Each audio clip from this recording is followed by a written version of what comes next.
Bellflower residents, get ready!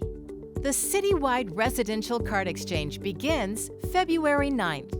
CR&R will replace all residential customers' current landfill, recycling, and organics carts with brand new CR&R carts that meet California's Senate Bill 1383 requirements.